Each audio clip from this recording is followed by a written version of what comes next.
Hello बच्चों, let's read this question. The question say that draw three possible geometrical structure of PBr2Cl3 and predict which of these have dipole moment. Question में हमसे बोला गया है PBr2Cl3 का possible geometrical structure बनाना है.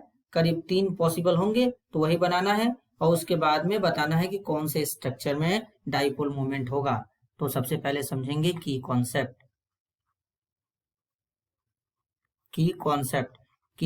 होगा structure of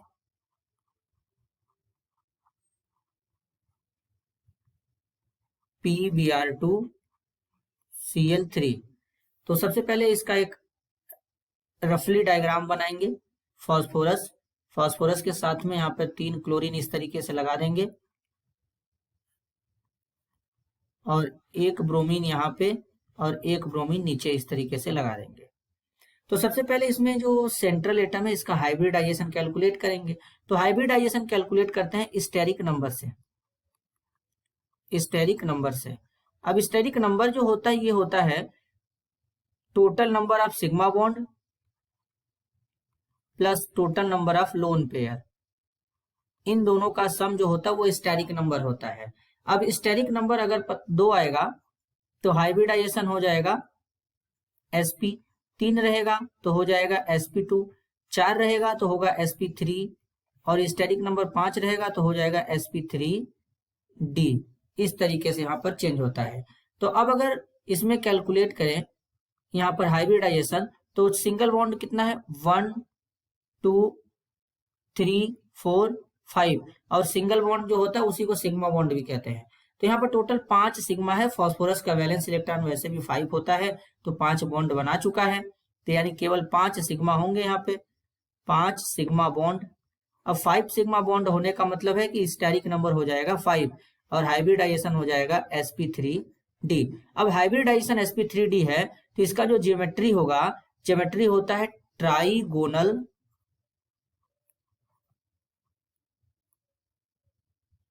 bi pyramidal या इसी को शॉर्ट में TBP भी लिखते हैं.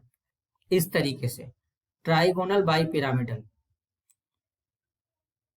अब जो TBP ज्योमेट्री है ट्राइगोनल बाई पिरामिडल जो ज्योमेट्री है TBP इसमें 2 पोजीशन होता है. एक पोजीशन होता है एक्सियल और दूसरा वाला पोजीशन होता है इक्विटोरियल. तो अब इसका पॉसिबल ज्योमेट्रिकल स्ट्रक्चर बनाएंगे. तो सबसे पहला स्ट्रक्चर बनाएंगे यहाँ पे इस तरीके से फॉस्फोरस के साथ में 3 क्लोरीन इस तरीके से लगा देंगे और एक ब्रोमीन ऊपर इस तरीके से और दूसरा ब्रोमीन नीचे इस तरीके से लगा देंगे. अब इसमें चेक करेंगे डाइपोल मोमेंट है कि नहीं है. तो डाइपोल मोमेंट का जो डायरेक्शन होता है वो मोर इलेक्ट्रोनेगेटिव एलिमेंट की तरफ होता है. तो इसका डायरेक्शन यहाँ पे बनेगा, इसके लिए इधर बनेगा और इसके लिए यहाँ पे बनेगा.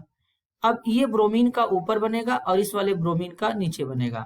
वेक्टर क्वांटिटी होता है. तो अगर हम देखें तो यहाँ पर ये जो तीनों क्लोरीन मिल करके एक ट्राइगोनल का फॉर्मेशन कर रहे हैं यहाँ पे, जो कि ये जो क्लोरीन यहाँ पे है ये क्लोरीन इक्विटोरियल पोजीशन पे है और ब्रोमीन जो है वो एक्सियल पोजीशन पे है. तो यहाँ पर कुछ इस तरीके से ये ऊपर वाले जो ब्रोमीन है ये नीचे वाले ब्रोमीन वाले बॉन्ड का कैंसिलेशन कर दे रहे हैं क्योंकि एक वेक्टर क्वांटिटी होता है. उसके बाद यहाँ पर ये जो फॉस्फोरस है फॉस्फोरस के साथ में यहाँ पर 3 क्लोरीन इस तरीके से जुड़ा है तो इनका जो डाइपोल मोमेंट का रिजल्टेंट होगा वो कुछ इस तरीके से हो जाएगा. तो यानी टोटल रिजल्टेंट एक दूसरे को कैंसिल कर दे रहे हैं. कैंसिल करने के कारण इसका डाइपोल मोमेंट हो जाएगा 0. तो इस वाले स्ट्रक्चर में डाइपोल मोमेंट जो होता है वो 0 पाया जाता है. अब इसका सेकेंड स्ट्रक्चर बनाएंगे. सेकेंड स्ट्रक्चर में एक क्लोरीन ऊपर लगा देते हैं, दूसरा क्लोरीन नीचे लगा देंगे, एक ब्रोमीन यहाँ पे इस तरीके से लगा देंगे, एक क्लोरीन इस तरीके से लगा देंगे और यहाँ पे एक ब्रोमीन लगा देंगे इस तरीके से. अब इसमें इसका अगर डाइपोल मोमेंट का डायरेक्शन बनाएंगे तो इधर ब्रोमीन है इलेक्ट्रोनेगेटिव इधर बनेगा, क्लोरीन के लिए यहाँ पे बनेगा और इस क्लोरीन के लिए यहाँ पे बनेगा और इस क्लोरीन के लिए यहाँ पे बनेगा और इसके लिए यहाँ पे बनेगा इस तरीके से। तो यहाँ पर क्या होगा, कैंसिलेशन नहीं हो पाएगा, क्योंकि ऊपर वाले क्लोरीन जो है नीचे वाले क्लोरीन को तो कैंसिल कर देंगे, लेकिन यहाँ पर क्लोरीन है और इधर ब्रोमीन है, तो इनका रिजल्टेंट जो होता है वो जीरो नहीं हो पाता, mu not equal to zero होता है। तो इसका मतलब इस मॉलिक्यूल के अंदर कुछ ना कुछ डाइपोल मोमेंट पाया जाएगा। तो ये दूसरा स्ट्रक्चर हो गया।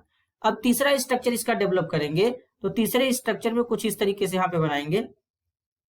फास्फोरस, फास्फोरस के साथ में एक क्लोरीन इस तरीके से लगा देंगे, एक क्लोरीन यहाँ पे इस तरीके से लगा देंगे, इस तरीके से, और एक क्लोरीन यहाँ पे इस तरीके से लगा देंगे।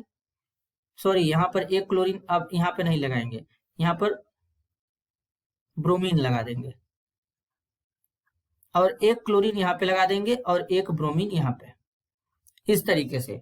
तो अगर इनके अब डाइपोल मोमेंट का डायरेक्शन बनाए, तो इसके लिए इधर बनेगा, इस क्लोरीन के लिए इधर बनेगा, इस ब्रोमीन के लिए इधर बनेगा, इसके लिए भी इधर बनेगा, इसके लिए भी इधर बनेगा। तो यहाँ पर कैंसिलेशन नहीं हो पाता है, तो कैंसिलेशन नहीं हो पाता है तो म्यू इक्वल टू यहाँ पर जीरो नहीं होगा।